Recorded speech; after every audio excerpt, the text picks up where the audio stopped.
Hello बच्चों, science world के YouTube channel पर आप सभी का स्वागत है। बच्चों, हमने इस चैनल पे नीट 2026 के लिए एक सीरीज़ को स्टार्ट कर रखा था, एनसीईआरटी सीरीज़। उसमें बच्चों हमने कुछ चैप्टर देख लिए हैं। जो हमारा चैप्टर चल रहा था वो चल रहा था मूवमेंट एंड लोकोमोशन वाला। उस चैप्टर में हमने ऑलमोस्ट ये चैप्टर कंप्लीट कर लिया एनसीईआरटी से। हमारे दो टॉपिक बचे, एक बच्चे जॉइंट वाला और एक बच्चा डिसऑर्डर वाला।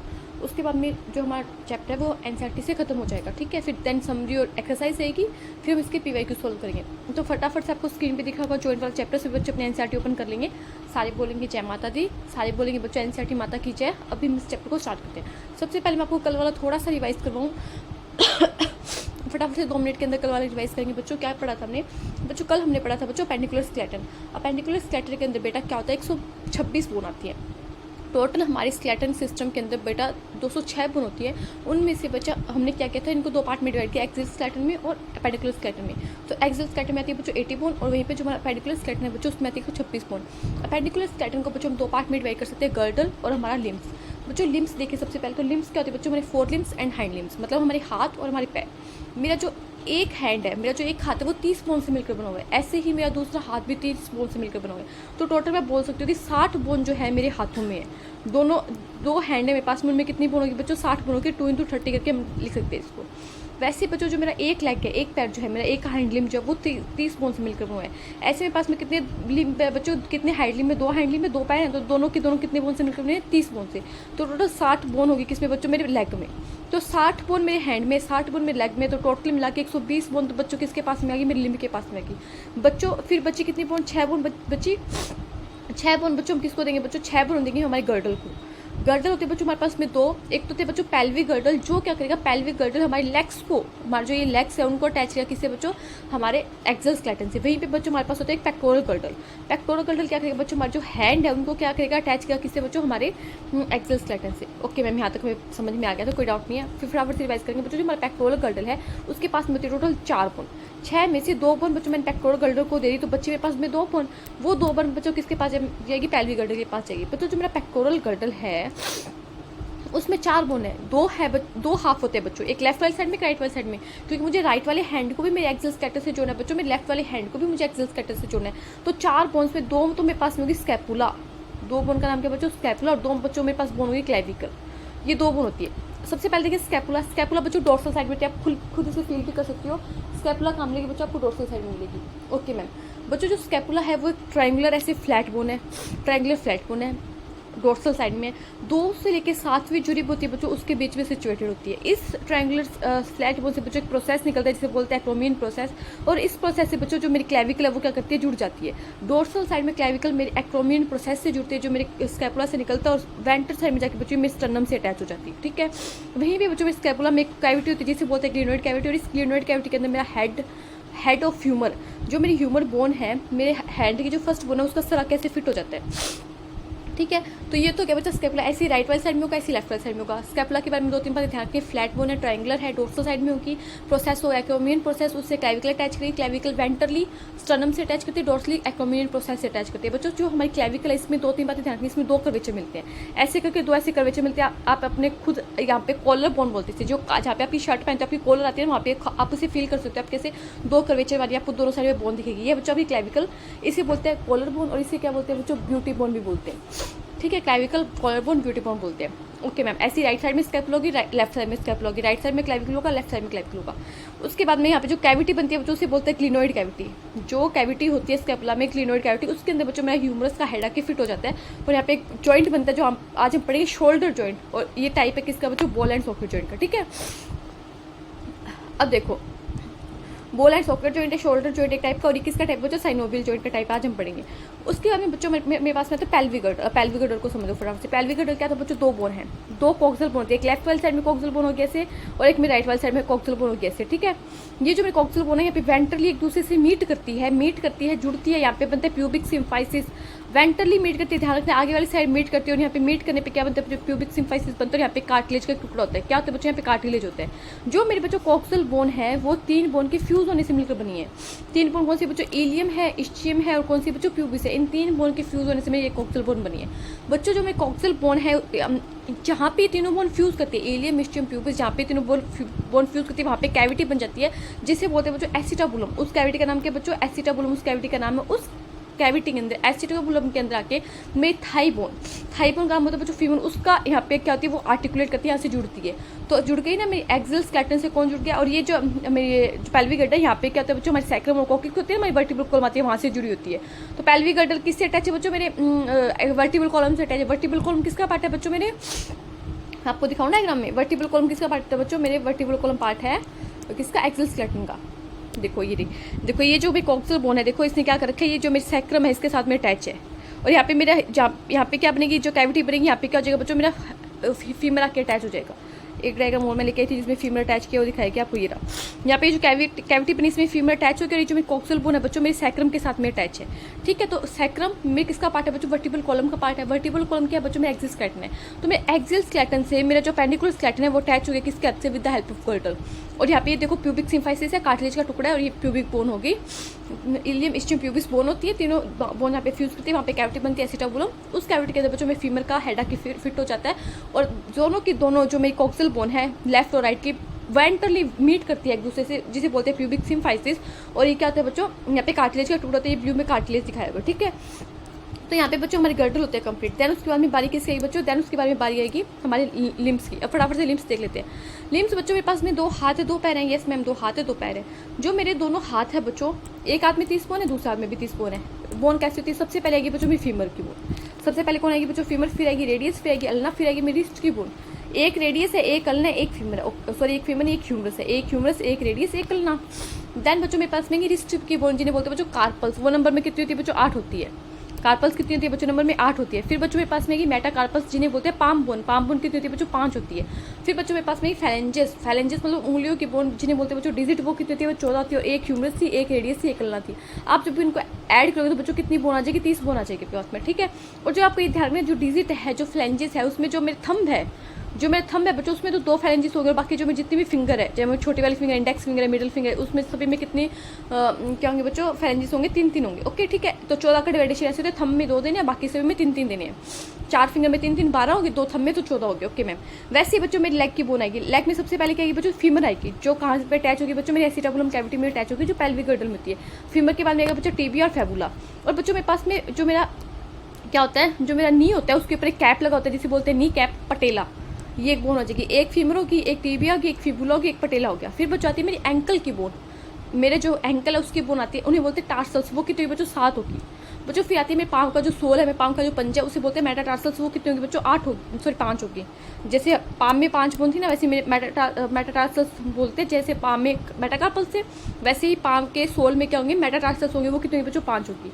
देन फिर आएगी बच्चों मेरी फैलेंजेस कितनी होगी, 14 होगी। वैसे ही डिवाइडेशन करना है, थंब में 2 देने हैं, और बाकी जो फिंगर है उनमें कितनी होगी बच्चों, 3 होगी, थंब में 2 की। तो ऐसे बच्चों जब आप इनको ऐड करोगे तो क्या हो जाएगा, 30 बोन आ जाएगी। ऐसे आपके दोनों लेग में, ऐसे आपके दोनों हाथों में। ठीक है, तो यहाँ पे बच्चों हमारा पेडिकुलर स्केलेटन होता है खत्म। कोई डाउट है तो आप मुझसे कमेंट में पूछ सकते हो। अब हम स्टार्ट करेंगे बच्चों हमारे जॉइंट को। फटाफट अपनी एनसीईआरटी ओपन करो, ठीक है, अच्छे से जॉइंट को कंप्लीट करते हैं। फिर डिसऑर्डर, फिर हमारी चैप्टर एनसीईआरटी से ऑलमोस्ट कंप्लीट हो जाएगा। हमारे क्या बचेगा, समरी बचेगी और एक एक्सरसाइज बचेगी। फिर हम करेंगे बच्चे इसकी पीवाईक्यू। तो आपको अच्छे से चैप्टर को 4-5 बार रिवाइज करना है, इसके कंसेप्ट को देखना है, खुद से क्वेश्चन को सॉल्व करना है, अच्छे से चैप्टर को प्रिपेयर करना है कि जैसे कोई भी क्वेश्चन एनसीईआरटी से अगर नीट के एग्जाम में, नीट 2026 में चैप्टर से आपके एनसीईआरटी से कोई क्वेश्चन आता है आपके एग्जाम में, तो आप उससे कर पाओ, गलत ना हो। ठीक है, स्टार्ट करते हैं। वो जॉइंट क्या लिखो, joint. Yes ma'am, joint are essential for all type of movements involving the body parts of the body. सबसे पहले एनसीईआरटी क्या लिखेगी, जो जॉइंट है वो हमारे लिए एसेंशियल है, हमारे लिए एसेंशियल है, हमारे लिए आवश्यक है, हमारे लिए ज़रूरी है। क्यों बच्चों, ऑल टाइप ऑफ मूवमेंट, हमें मूवमेंट करवाने के लिए जितने भी टाइप की मूवमेंट होती है वो, और इसमें कौन इन्वॉल्व है बच्चों, हमारे बॉडी पार्ट्स की जो मूवमेंट है, body parts of the body, उनकी मूवमेंट कराने के लिए हमारे joints essential. Okay ma'am, locomotory movements are no exception to, locomotory movement का कोई भी एक्सेप्शन नहीं है, no exception to this. Okay ma'am, कोई भी एक्सेप्शन नहीं किसका बच्चों, लोकोमोटरी मोशन का। Joints are points of contact between bones और बिटवीन बोन्स एंड कार्टिलेज। अगर आपसे पूछे जॉइंट क्या है बच्चों, तो जॉइंट पॉइंट है वो जहाँ पे मेरी बोन किससे अटैच करती है, बोन से अटैच करती है, या फिर मेरी बोन किससे अटैच करती है बच्चों, कार्टिलेज से अटैच करती है। मेरे बोन से कॉन्टैक्ट होने पर जॉइंट बन सकता है, और मेरे बोन का मेरे कार्टिलेज से अटैच होने पर भी क्या बन सकता है बच्चों, जॉइंट बन सकता है। ओके मैम, ये बातें ध्यान रखनी है। Joint are the point of when contact of between bones और बोन्स बिटवीन कार्टिलेज जो बोन्स के बीच में भी हो सकता है, और बोन और बोन के बीच में भी पॉइंट पे, वहाँ पे उनके कॉन्टैक्ट के पॉइंट में जॉइंट हो सकता है। Okay ma'am, force generated by the muscles is used to carry out movement through joints when the joints act as a fulcrum। अब देखो बच्चों यहाँ पे एक टर्म आई है, फल्क्रम क्या होता है बच्चों? एक सिस्टम होता है बोन मसल लीवर सिस्टम, एक सिस्टम का नाम होता है बच्चों बोन मसल लीवर सिस्टम। उस सिस्टम में एक टर्म आती है बच्चों क्या? फल्क्रम। आपको वो टर्म, आपको एक टर्म ध्यान रखिए बस, एक फल्क्रम। आपको ये बोन मसल लीवर सिस्टम नहीं समझना, ये उसमें आपको समझना पड़ता है लीवर की तरह कौन बिहेव कर रहा है, फोर्स कौन जनरेट कर रहा है, फल्क्रम कहाँ पे, तो वो आपकी सिलेबस में नहीं है, वो आपको नहीं पढ़ना। बस मैंने आपको बता दिया कैसा सिस्टम होता है बोन मसल लीवर सिस्टम, उसके अंदर बच्चों हम फल्क्रम को अच्छे से डिटेल में समझते हैं। बट आपको यहाँ पे क्या ध्यान रखना है मैं आपको बता देती हूँ कि सबसे पहले एनसीईआरटी निकल के इस लाइन को वापस से ध्यान से पढ़ो। Force generated by the muscles is use to carry out movement through joints, कि किसने फोर्स जनरेट किया बच्चों? फोर्स जनरेट किया हमारी मसल ने, और उस फोर्स का यूज हुआ बच्चों किस में? Carry out movement through joints, joints के द्वारा हमारे मूवमेंट करने में जो फोर्स जनरेट किया मसल ने उसका यूज हुआ। Okay ma'am. When the joints act as a fulcrum, fulcrum का मीनिंग ध्यान रखते हो, फल्क्रम का मीनिंग होता है बेस। फल्क्रम किसके तहत बिहेव करता है बच्चों? बेस की तरह बिहेव करता है। मसल ने जो फोर्स जनरेट किया उसको हमने कैरी आउट किया हमारे मूवमेंट के अंदर, और जॉइंट है जो है वहाँ पे किसकी तरह बिहेव करे बच्चों? एज ए बेस की तरह बिहेव करे, एज ए फल्क्रम की तरह बिहेव करे। ओके बच्चों, ये बात ध्यान रखनी। अभी तक हमने क्या पढ़ा? हमने ये पढ़ा बच्चों कि जो जॉइंट है वो क्या होता है? जॉइंट एक कॉन्टैक्ट है बिटवीन किसके बीच में? जॉइंट एक कॉन्टैक्ट है बोन और बोन के बीच में भी हो सकता है, बोन और कार्टिलेज के बीच में भी हो सकता है। Okay ma'am. फिर एनसीईआरटी कि जॉइंट जो है हमारे लिए एसेंशियल है क्योंकि हमें मूवमेंट करने के लिए जॉइंट की जरूरत होती है। Okay ma'am. फिर एनसीईआरटी बोले कि फोर्स जो जनरेट करती है मसल ने जो फोर्स जनरेट किया उसका यूज करते हैं बच्चों मूवमेंट करने में, लोकोमोटरी मूवमेंट करने भी कर सकते हैं, लोकोमोशन में मूवमेंट में। और वहाँ पे जो हमारा जॉइंट है, जॉइंट जो है वहाँ पे एक एक्ट करता है as a fulcrum, as a base क्या करता है बच्चों? हमारा जो जॉइंट है वो एक्ट करता है। ओके मैम, इतनी बातें ध्यान रखनी। कोई भी डाउट अगर एनसीईआरटी के 3 लाइनों में से कोई क्वेश्चन आ जाता है तो आप करके आओगे। ओके मैम, आगे क्या लिखा है? The movability at this joints very depending on different factors. जो मूवेबिलिटी है जॉइंट की वो डिपेंड कर सकती है किस पे? वेरी कर सकती है, डिपेंड कर सकती है किस पे बच्चों? बहुत सारे फैक्टर होते हैं। Joints have been classified into the major structural forms namely fibrous, cartilages and synovial. देखो अगर क्या आप एक चार्ट बनाना चाहो तो ऐसे फ्लो चार्ट बना सकते हो, खुद से ड्रॉ कर सकते हो। एक बार मैं आपको समझा देती हूँ फिर आप कैपेबल हो जाओगे खुद से ड्रॉ करने में। जॉइंट को बच्चों हम 3 पार्ट में डिवाइड करेंगे, 3 टाइप के जॉइंट पढ़ेंगे हम। एक तो पढ़ेंगे फाइब्रस जॉइंट, क्या पढ़ेंगे बच्चों? Fibrous joint. एक पढ़ेंगे बच्चों कार्टिलेजिनस जॉइंट, कार्टिलेजिनस जॉइंट। एक बच्चों पढ़ेंगे हम साइनोवियल जॉइंट, साइनोवियल जॉइंट। ये 3 टाइप के जॉइंट पढ़ेंगे बच्चों। जो फाइब्रस जॉइंट है इसमें नो मूवमेंट, कोई भी मूवमेंट नहीं है। बोन और बोन के बीच में से फाइबर होते हैं जिनकी वजह से बच्चों में क्या नहीं होती? कोई भी मूवमेंट नहीं होती, नो मूवमेंट। नाम से पता चल रहा है फाइबरस जॉइंट इसलिए बोला बच्चों क्योंकि इनके बीच में क्या होगा? बोन और बोन के बीच में फाइबर होगा जिनके बीच में यहाँ पे कोई भी मूवमेंट नहीं होती, तो आप लिख सकते हो नो मूवमेंट। ठीक है, नो मूवमेंट। फिर बच्चों जो कार्टिलेजिनस जॉइंट होते हैं उसमें बोन और बोन के बीच में क्या होता है बच्चों? कार्टिलेज होता है। क्या होता है बच्चों? यहाँ पे कार्टिलेज होता है जिसकी वजह से यहाँ पे कैसी मूवमेंट होती है? लिमिटिंग मूवमेंट होती है। लिमिटिंग मूवमेंट आप present, limiting movement, limiting movement. बच्चों फिर होता है साइनोवियल जॉइंट। साइनोवियल जॉइंट में बच्चों एक बोन और दूसरी बोन के बीच में यहाँ पे एक मेम्ब्रेन होती है जिसे बोलते हैं साइनोवियल मेम्ब्रेन, और यहाँ पे भरा होता है साइनोवियल फ्लूइड। तो इस साइनोवियल फ्लूइड होता है, साइनोवियल मेम्ब्रेन क्या करती है? साइनोवियल फ्लूइड को बनाती है। साइनोवियल जॉइंट ऐसा जॉइंट है जिसमें बच्चों इन तीनों में से सबसे मैक्सिमम मूवमेंट होगी। तो सबसे मैक्सिमम मूवमेंट कौन से जॉइंट में होगी बच्चों? साइनोवियल जॉइंट में होगी। 3 बातें ध्यान रखनी है। 3 टाइप के जॉइंट पढ़ते बच्चों। फाइब्रस जॉइंट पढ़ा हमने मैम, कार्टिलेजिनस जॉइंट है एक मैम, साइनोवियल जॉइंट है मैम। जो हमारा फाइब्रस जॉइंट है उसके बीच में 2 बोन्स के बीच में फाइबर है और कोई भी मूवमेंट शो नहीं करता, नो मूवमेंट होती है। मैम जो मेरा कार्टिलेजिनस जॉइंट है उसके 2 बोन के बीच में कार्टिलेज है, इसमें लिमिटिंग मूवमेंट होगी, थोड़ी बहुत मूवमेंट हो सकती है। वहीं भी मैम जो मेरा साइनोवियल जॉइंट है उसमें 2 बोन के बीच में एक मेम्ब्रेन होती है जिसे बोलते हैं साइनोवियल मेम्ब्रेन। वो मेम्ब्रेन मैम यहाँ पे एक फ्लूइड रिलीज करती है जिसका नाम है साइनोवियल फ्लूइड, और इसके अंदर मैम मैक्सिमम मूवमेंट होती है। अब हम पढ़ते हैं इसको एनसीईआरटी से। एनसीईआरटी क्या बोलती है देखो। अब सबसे पहले पढ़ते हैं बच्चों फाइब्रस जॉइंट हमने देख लिया। 3 टाइप के जॉइंट होते हैं, फाइब्रस होता है, कार्टिलेजिनस होता है, और क्या होता है बच्चों? साइनोवियल होता है। सबसे पहले एनसीईआरटी बोलिए बच्चों फाइबर जॉइंट, फाइब्रस जॉइंट। देखो क्या बोलिए एनसीईआरटी, जस्ट 1 मिनट।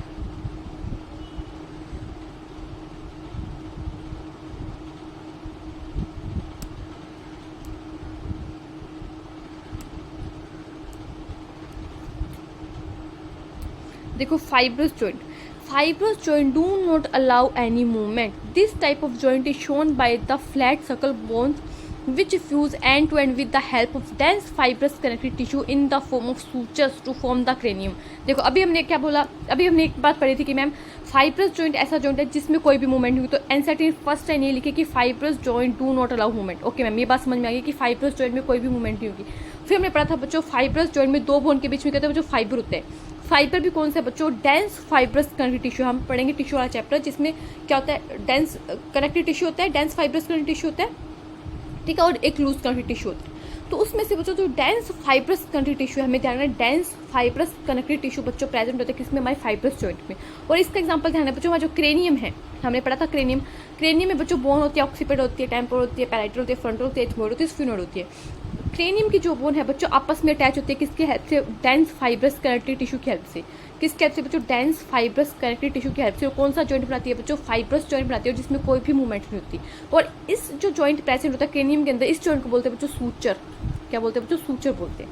तो सूचर कहाँ पे प्रेजेंट होते हैं बच्चों, क्रेनियम में प्रेजेंट होते हैं। क्रेनियम की बोन के अंदर सूचर प्रेजेंट होते हैं। ये टाइप है किसका बच्चों, फाइब्रस जॉइंट का। फाइब्रस जॉइंट में कोई भी मूवमेंट नहीं होती मैम, और फाइब्रस जॉइंट के अंदर dense fibrous connective tissue present होता है, dense fibrous connective tissue present होता है। ठीक है, तो मैं एक बार वापस से आपको रीड करवा देती हूँ क्या क्या बातें मैं ध्यान रखनी है एनसीईआरटी से। अगर कोई क्वेश्चन आ जाए तो आपका रोंग नहीं होना चाहिए मैम। देखो क्या बोल रहे हैं एनसीईआरटी, देखो एनसीईआरटी बोल रही है fibrous joint do not allow movement. Fibrous joint कोई भी मूवमेंट अलाउड नहीं करता। Okay ma'am, this type of joint is shown by the flat circle bones which fuse end to end with help of dense fibrous connective tissue in the form of suture. Suture की form में cranium की bone आपस में and to and क्या होती है, and to and क्या होती है, एक दूसरे से जुड़ी रहती है with the help of dense fibrous connective tissue. और क्या करती है, क्या बनाती है, क्रेनियम की बोर होगी और इसको क्या बोलते हैं बच्चों, सूचर बोलते हैं। सूचर को मार्क कर लेंगे। ओके, तो यहाँ पे समझ में आ गया बच्चों, फाइब्रस कनेक्टिव टिश्यू, दो बातें ध्यान रखनी है, कोई मूवमेंट नहीं है, डेंस फाइब्रस कनेक्टिव टिश्यू है, क्रेनियम की बोन्स आपस में डेंस फाइब्रस कनेक्टिव टिश्यू की हेल्प से जुड़ी हुई है, और उन्हें क्या बोलते हैं बच्चों, सूचर बोलते हैं। ओके मैम, अब जो बारी आती है किसकी बच्चों, कार्टिलेजिनस जॉइंट की। अब देखो cartilaginous joint, in cartilaginous joint थोड़ी सी मूवमेंट अलाउ की, the bones involve are joint together with the help of cartilage. ये पढ़ा था हमने, कार्टिलेजिनस जॉइंट है तो नाम कार्टिलेजिनस जॉइंट इसलिए पड़ा क्योंकि दो बोन जो है आपस में किसकी हेल्प से अटैच है बच्चों, कार्टिलेज की हेल्प से अटैच। जैसे हमने प्यूबिक सिम्फाइसिस देखा था ना अभी, वो इसी का एग्जांपल है। मेरी एक कोक्सल बोन जो लेफ्ट वाली साइड में, मेरी दूसरी कोक्सल बोन जो मेरी राइट वाली साइड में, आपस में हेल्प होती है एक कार्टिलेज के टुकड़े से। यहाँ पे जो जॉइंट जहाँ पे हमने पढ़ा था क्या होता है, इनका जो मीटिंग पॉइंट होता है उसे क्या बोलते हैं, प्यूबिक सिम्फाइसिस बोलते हैं। प्यूबिक सिम्फाइसिस बोला था इस मीटिंग पॉइंट को। तो ये जो बच्चों टाइप है किसका, कार्टिलेजिनस जॉइंट का ही टाइप है कि मेरी दोनों कोई कोक्सल बोन वेंटरली एक दूसरे से मीट करती है प्यूबिक सिम्फाइसिस पे, वहाँ पे कार्टिलेज का टुकड़ा प्रेजेंट है। तो ये बच्चों किसका एग्जांपल है बच्चों, इस प्यूबिक सिम्फाइसिस एग्जांपल है बच्चों किसका, कार्टिलेजिनस जॉइंट का। यहाँ पे नहीं दिया वो आपको यहाँ एग्जांपल, ये आपसे एनसीईआरटी ने क्वेश्चन पूछा एक्सरसाइज में, तो मैं आपको वहाँ पे करवाऊंगी। क्या पढ़ा अभी हमने, in cartilaginous joint the bones involved are joint together with the help of cartilage. Okay ma'am, the joint between the adjacent vertebrae in the vertebral column of this pattern and is permitted limited movement. क्या permit करते हैं बच्चों, limited movement करते हो। एक example के adjacent vertebrae, कितनी vertebrae होती है, 26 वर्टिब्रे होती है। तो जो ये हमारी वर्टिब्रे है इनके बीच में क्या बच्चों, कार्टिलेज प्रेजेंट है। थोड़ा सा अच्छे से बना के दिखाऊँ तो मेरी दो जो एडजेसेंट वर्टिब्रे है उनके बीच में क्या प्रेजेंट है बच्चों, कार्टिलेज प्रेजेंट है। ये पहली वर्टिब्रा होगी, दूसरी वर्टिब्रा होगी, और इनके बीच में क्या प्रेजेंट है बच्चों, कार्टिलेज प्रेजेंट है, कार्टिलेज। ठीक है, कार्टिलेज है ये। ऐसे मेरी आगे वर्टिब्रा होगी तो इनके बीच में जो एडजेसेंट वर्टिब्रा है बच्चों, इनके बीच में क्या प्रेजेंट है, कार्टिलेज प्रेजेंट। और ये किसका एग्जांपल है बच्चों, ये एग्जांपल है मेरा किसका, कार्टिलेजिनस जॉइंट का। तो क्या एग्जांपल ध्यान रखना है, कार्टिलेजिनस जॉइंट के बारे में क्या ध्यान रखना है कि मैम ये क्या परमिट करते हैं, मैम लिमिटिंग जो मूवमेंट है वो अलाउ करते हैं, लिमिटिंग मूवमेंट परमिट करते हैं मैम। कार्टिलेजिनस जॉइंट के अंदर दो बोन के बीच में क्या होगा मैम, कार्टिलेज का एक टुकड़ा होगा, कार्टिलेज प्रेजेंट होगी। मेरी मैम जो एडजेसेंट वर्टिब्रा है, मेरी जो 26 वर्टिब्रा है उनके बीच में क्या प्रेजेंट है मैम, कार्टिलेज प्रेजेंट है। तो कार्टिलेजिनस जॉइंट हो गया वहाँ पे, और ये क्या करता है बच्चों, लिमिटिंग मूवमेंट प्रोवाइड करता है। वैसे आपको ध्यान, आप लिख सकते हो आंसर में प्यूबिक सिम्फाइसिस। ये आपसे क्वेश्चन में एनसीईआरटी ने पूछा है कि बताओ प्यूबिक सिम्फाइसिस में कौन सा जॉइंट है, तो मैं ध्यान रखना प्यूबिक सिम्फाइसिस में जॉइंट है बच्चों कार्टिलेजिनस जॉइंट, क्योंकि यहाँ पे क्या प्रेजेंट है बच्चों, दोनों कोक्सल बोन के बीच में मुझे कार्टिलेज दिख रही है। ठीक है, तो ये किसका एग्जांपल है, कार्टिलेजिनस जॉइंट का एग्जांपल है। यहाँ पे थोड़ी सी मूवमेंट क्या होती है, अलाउ होती है। ओके मैम, साइप्रस जॉइंट हो गया, फिर कार्टिलेजिनस जॉइंट पढ़ लिया। अब आ रही है किसकी हो, जो साइनोवियल जॉइंट की, जिसके अंदर क्या बच्चों मैक्सिमम मूवमेंट है। साइनोवियल मेम्ब्रेन क्या करती है, साइनोवियल फ्लूइड रिलीज करती है। देखो क्या लिख रही है इसने, synovial joint are characteristics by the presence of a fluid synovial cavity between the articulating surface of the two bones. अभी हमने देखा था कि मान लो पहली बोन है, ये मान लो पहली बोन है, ये मान लो दूसरी बोन है, तो इनके बीच में क्या होती है बच्चों, एक मेम्ब्रेन होती है जिसे बोलते हैं साइनोवियल मेम्ब्रेन, साइनोवियल मेम्ब्रेन। और इस साइनोवियल मेम्ब्रेन बच्चों यहाँ पे इस कैविटी में क्या करते हैं, एक फ्लूइड रिलीज करती है जिसे बोलते हैं साइनोवियल फ्लूइड, साइनोवियल फ्लूइड। और इस साइनोवियल जॉइंट के अंदर बच्चों क्या होती है, मैक्सिमम मूवमेंट होती है। तीनों जॉइंट पड़े, फाइब्रस, कार्टिलेजिनस और साइनोवियल जॉइंट। तो सबसे ज़्यादा मूवमेंट बच्चों कौन से जॉइंट में, साइनोवियल जॉइंट में।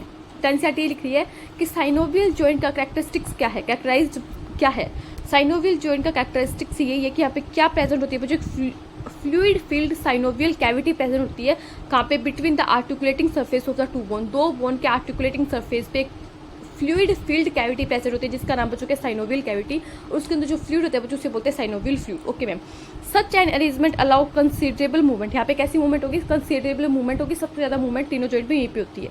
This joint help in locomotion and many other movement, ये ऐसा जॉइंट है बच्चों जो सबसे ज़्यादा हेल्प करता है किसमें बच्चों, हमारे लोकोमोशन में और हमारी मूवमेंट में। अगर एनसीईआरटी की लाइन आ जाए कि कौन सा जॉइंट है जो सबसे ज़्यादा हेल्प करता है हमारे लोकोमोशन मूवमेंट में, तो उसका आंसर जाएगा बच्चों synovial joint. Ball and socket joint, देखो साइनोवियल जॉइंट के 2-4 टाइप है, जैसे एक आ जाएगा ball and socket joint first type है, दूसरा आ जाएगा हिंज जॉइंट, तीसरा आ जाएगा पिवट जॉइंट, चौथा आ जाएगा ग्लाइडिंग जॉइंट, पांचवा आ जाएगा सैडल जॉइंट। ठीक है, ये 5 जॉइंट आपको ध्यान रखते हैं किसके किसके, साइनोवियल जॉइंट के। फर्स्ट देखते हैं बच्चों ball and socket joint. Ball and socket joint किसके बीच में प्रेजेंट होगा बच्चों, बिटवीन ह्यूमरस एंड पेक्टोरल गल्टल। अब पेक्टोरल गल्टल की कौन सी बोन थी बच्चों, स्कैपुला थी। हमें पता है ये जॉइंट किसके बीच में बना था, हमें पता था स्कैपुला में बच्चों क्या थी, ग्लिनोइड कैविटी थी, ग्लिनोइड कैविटी। और इस ग्लिनोइड कैविटी के अंदर बच्चों किसका हेड आके फिट हुआ था, मेरी ह्यूमरस का हेड आके फिट हुआ था। तो आप देखो जो आपका बॉल एंड सॉकेट जॉइंट, आप अपने जो ये बॉल एंड सॉकेट जॉइंट होता है ना, यहाँ पे मूवमेंट होती है 360 डिग्री, आप अपने हाथ को 360 डिग्री घुमा सकते हो। यहाँ पे कौन सी जॉइंट है, इसे बोलते हैं शोल्डर जॉइंट। और यहाँ पे कौन सा जॉइंट होता है बच्चों, यहाँ पे बॉल एंड सॉकेट जॉइंट होते हैं हमारी ह्यूमरस और मेरी स्कैपुला की ग्लिनोइड कैविटी के अंदर, पेक्टोरल गल्टल के अंदर। इसे क्या बोलते हैं बच्चों, बॉल एंड सॉकेट जॉइंट बोलते हैं, फर्स्ट जॉइंट है ये। और यहाँ पे सबसे ज़्यादा मूवमेंट होती है 360 डिग्री मूवमेंट। और यही जॉइंट बच्चों जब आपकी पेल्विक गर्टल में एसिटाबुलम कैविटी के अंदर जो आपका हिप जॉइंट है, हिप जॉइंट जब एसिटाबुलम कैविटी के अंदर आपका फीमर आके अटैच होता है, तो वहाँ पे भी जो जॉइंट बनता है वो बच्चों बॉल एंड सॉकेट जॉइंट है। ये आपसे एनसीईआरटी ने पूछा है एक्सरसाइज में, एनसीईआरटी ने यहाँ पे मेंशन नहीं किया ये बात, बट एनसीईआरटी ने एक्सरसाइज में आपसे पूछी बताओ हिप जॉइंट कौन से जॉइंट का टाइप है। तो बच्चों हिप जॉइंट एक टाइप का बॉल एंड सॉकेट जॉइंट है। आप यहाँ पे एनसीईआरटी में लिख लो साइड में कि hip joint is also type and ball and socket joint. Shoulder joint ball and socket joint है, hip joint ball and socket joint है। शोल्डर जॉइंट में पेक्टोरल गल्टल में फ्यूमर आके अटैच होगा, सॉरी फ्यूमर नहीं humerus आके attach होगा। और हिप जॉइंट में मेरे एसिटाबुलम के अंदर, मेरे पेल्विक गर्टल के अंदर मेरी फ्यूमर आके अटैच होगी। तो सबसे पहला जॉइंट पढ़ लिया बच्चों हमने बॉल एंड सॉकेट जॉइंट। उसके बाद में देखो सेकंड जॉइंट है हिंज जॉइंट। नेक्स्ट जॉइंट कौन सा बच्चों, हिंज जॉइंट। हिंज जॉइंट बच्चों कहाँ पे होता है, नी जॉइंट में होता है। जो मेरा पैर का ये जो नी जॉइंट है ये हिंज जॉइंट है एक टाइप का, जैसे दरवाजे नहीं खुलता एक साइड में वैसे ही एक साइड में खुलता है। और एल्बो जॉइंट है, लिख सकते हो एल्बो जॉइंट। एल्बो जॉइंट भी बच्चों कैसा जॉइंट है बच्चों, मेरा हिंज जॉइंट है। तो बॉल एंड सॉकेट जॉइंट हो गया, shoulder joint and hip joint ball and socket के एग्जाम्पल थे। उसके बाद में मैंने पढ़ा बच्चों हिंज जॉइंट। हिंज जॉइंट के एग्जाम्पल है मेरा एल्बो जॉइंट और मेरा नी जॉइंट, दो हमने साइनोवियल जॉइंट देख ली। देन उसके बाद में बच्चों क्या था मेरा, उसके बाद में आता है बच्चों मेरा पिवट जॉइंट। पिवट जॉइंट कहाँ होता है बच्चों, between Atlas and axis. Atlas और एक्सिस के अंदर बच्चों कौन सा जॉइंट है, मेरा पिवट जॉइंट है। अब आपको पता है मैम एटलस तो मेरी फर्स्ट वर्टिब्रा है, ये तो आप जानते हो, हमने ये पढ़ा था। फर्स्ट वर्टिब्रा है मेरी एटलस, जिसके साथ में मेरे ऑक्सीपिटल कॉन्डाइल के अटैच करते हैं। मेरे ऑक्सीपिटल कॉन्डाइल कहाँ पे अटैच होते हैं, मेरे फर्स्ट वर्टिब्रा एटलस भी तो अटैच होते हैं।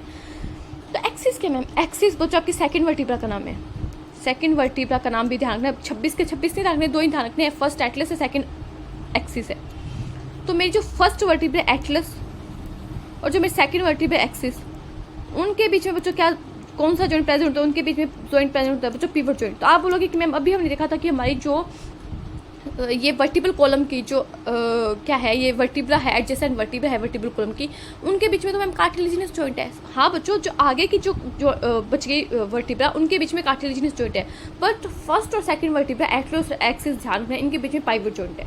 ये बात ध्यान रखेंगे कि वैसे तो मेरे वर्टिबल कॉलम के अंदर कार्टिलेजिनस जॉइंट है, बट मेरे जो फर्स्ट और second vertebra, first vertebra is Atlas and second vertebra is axis, इनके बीच में जो एक स्पेशल जॉइंट मिलता है जिसे बोलते हैं बच्चों पिवट जॉइंट।